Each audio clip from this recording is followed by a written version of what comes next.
अदा करता हूं कि आज इस सभा में आपने जिस प्रकार से भारत के इस तिरंगा को आपने अपने सीनों पर अपने हाथों से जो नवाजा है, यही हमारी देशभक्ति है और यही हमारी ताकत है। हमें याद करना होगा कि जब अप्रैल के 22 तारीख को 4 आतंकवादी जब पहलगाम में जाकर हमारी लोगों का बर्बर हत्या करते हैं, तो पाकिस्तान का मकसद क्या था? पाकिस्तान का मकसद था कि जम्मू कश्मीर की अर्थव्यवस्था को ध्वस्त करना। पाकिस्तान का मकसद था कि भारत देश में दहशत फैलाना। पाकिस्तान का मकसद था कि हमारे समाज में बंटवारा पैदा करना। लेकिन मुझे फक्र होता है, मैं भारत की आवाम से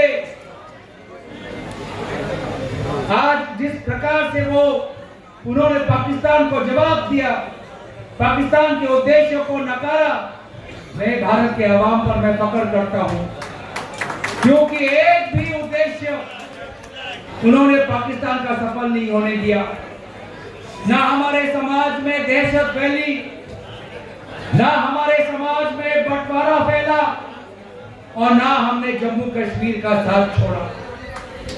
मुझे फक्र होता है कि जिस प्रकार से जम्मू कश्मीर की आवाम ने सड़क पे आकर उन्होंने पाकिस्तान मुर्दाबाद का नारा दिया। मुझे फक्र होता है जिस प्रकार से भारत के विभिन्न राजनीतिक दलों के नेताओं ने कहा कि हम भारत के सेना के साथ हैं, हम केंद्र सरकार के साथ हैं। हमारे दल के नेता राहुल गांधी जी ने कहा कि पाकिस्तान को मुंह तोड़ जवाब मिलना चाहिए, हम सरकार के साथ खड़े हैं। अब एक जिम्मेवारी विपक्षी नेता के तरह उन्होंने भारत सरकार का समर्थन किया। लेकिन दुख होता है कि जब इस प्रकार से समाज एकजुट हुआ, जब इस प्रकार से विपक्षी दलों ने भारत के केंद्र सरकार को समर्थन किया, ऐसे माहौल में भी भाजपा ने अपनी निम्न राजनीति की। ऐसे माहौल में भी भाजपा ने अपने राजनीतिक रोटियों को सेकने की कोशिश की। दुख होता है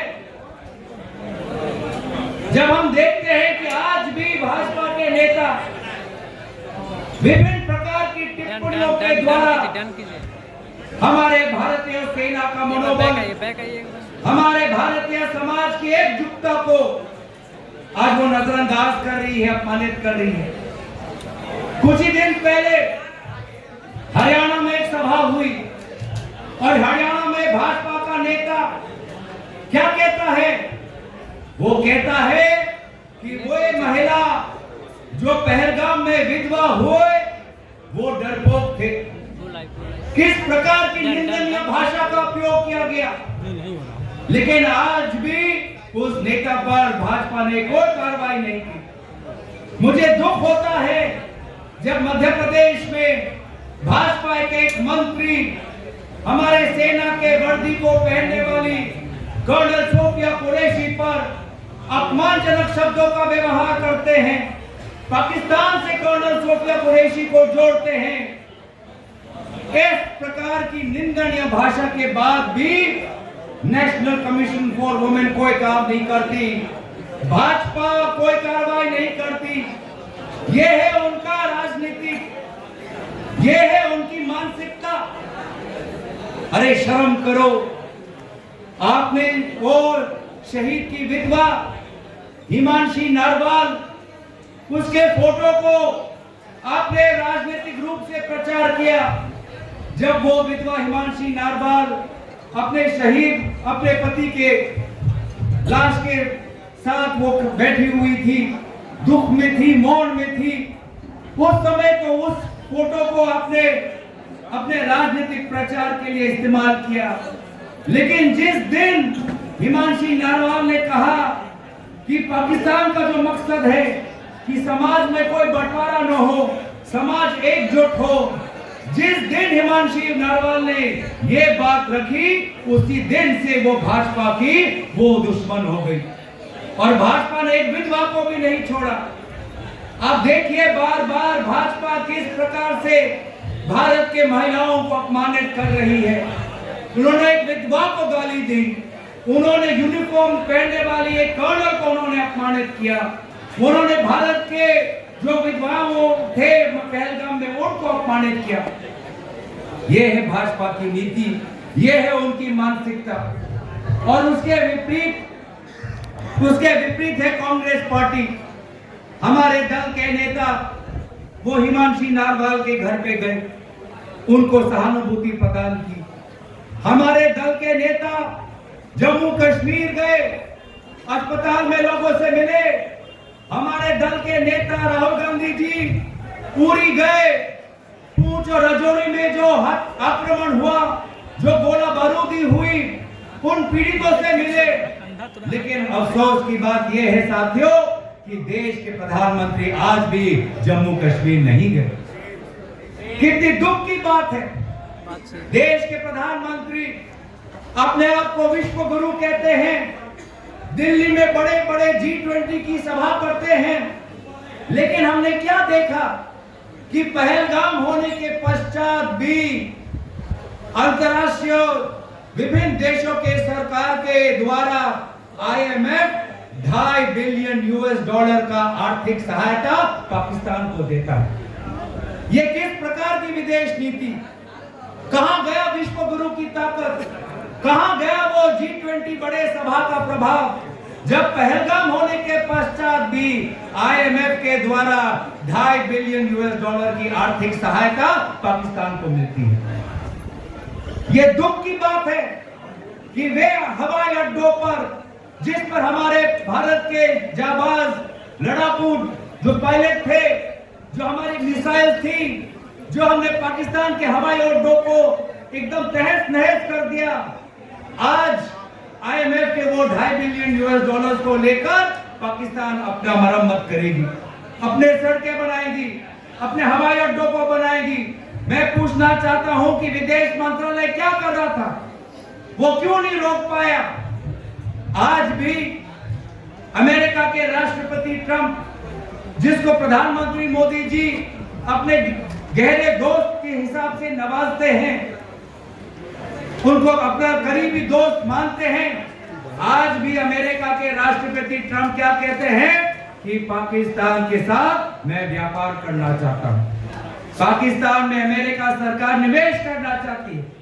यह है विदेश नीति, यह है विश्व गुरु का प्रभाव। आखिर ये सवालों को भी हमें पूछना होगा। आज लगभग 1 महीने से ज्यादा हो गया है, लेकिन दुख की बात यह है कि वे 4 आतंकवादी जो पहलगाम में आकर दहशत गर्दी की, आज तक हमने उनको पकड़ा नहीं। ऐसे कैसे हो सकता है? जिस जम्मू कश्मीर में हजारों के तादाद में पुलिस के लोग हैं, आर्मी के लोग हैं, CRPF के लोग हैं, जिस जम्मू कश्मीर में बार बार गृह मंत्री अमित शाह जाते रहते हैं, 1 महीना हो गया, लेकिन आज भी वो 4 आतंकवादी फरार हैं। देश जानना चाहता है कि क्या हो रहा है, हमारे आंतरिक सुरक्षा में क्या हो रहा है। ये सवाल आज देश का है। इसीलिए आज आपके सामने हमें ये बातें उठानी है।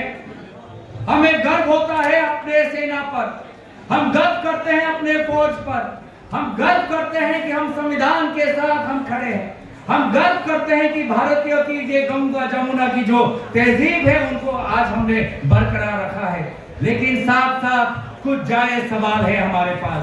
हम सवाल पूछना चाहते हैं पूरी पूंछ राजौरी में जो हमारे मृतक के परिवार है उनके इंसाफ के लिए। हम सवाल पूछना चाहते हैं पहलगाम में वे लोग जिन्होंने दहशत अनुभव किया, उनके इंसाफ के लिए हम सवाल पूछना चाहते हैं। और सवाल पूछना ये आपका संवैधानिक अधिकार है। और इसलिए बार बार कांग्रेस पार्टी, राहुल गांधी जी ये मांग करते हैं कि भले ही भारत सरकार विदेशों में सांसदों को भेज रहे हैं, इसमें हमारी कोई आपत्ति नहीं है, लेकिन हमारा ये सवाल है कि जब भारत के सांसद विदेशों में जाकर विदेशों की सरकारों को बताते हैं तो क्यों ना हम सदन में पार्लियामेंट के अंदर एक विदेश सत्र के द्वारा पार्लियामेंट के अंदर भी सरकार अपने रुख बताए, अपना पक्ष बताए। हम विदेशों को बता रहे हैं, विदेशी सरकारों को बता रहे हैं, लेकिन पार्लियामेंट के द्वारा हम देश को नहीं बता रहे, देश को सदन को नहीं बता रहे। तो इसीलिए बार बार ये मांग हम कर रहे हैं। आज बहुत से महत्वपूर्ण बातें आपके बीच में कही गई है। आज पूरा देश याद करता है कि किस प्रकार से पाकिस्तान को मुंह तोड़ जवाब हमारे भारत की स्वर्गीय प्रधानमंत्री इंदिरा गांधी जी ने दिया। उस समय भी इंदिरा गांधी जी पर बहुत दबाव था। उस समय में भी अमेरिका के सरकार ने बहुत दबाव डाला था भारतीय सेना पर, भारतीय सरकार पर, लेकिन इंदिरा गांधी जी एक निडर नेत्री थी।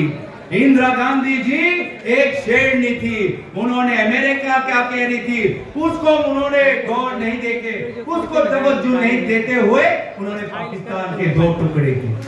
उन्होंने पाकिस्तान के दो टुकड़े के जो आज तक कोई कर नहीं पाया। आज देश याद करता है पंडित नेहरू को।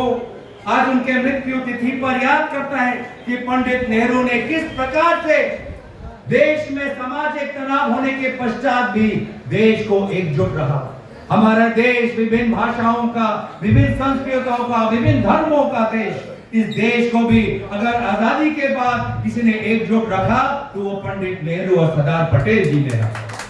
तो इस बिहार के इस पावन धरती में आपको ये कुछ शब्दों के द्वारा संबोधित करते हुए मैं आभार प्रकट करता हूं हमारे दल के नेतृत्व का, जिन्होंने कल ही हमारे कंधों पर एक बहुत महत्वपूर्ण जिम्मेवारी असम के प्रदेश कांग्रेस का अध्यक्ष होते हुए हमारे कंधों पे रखा।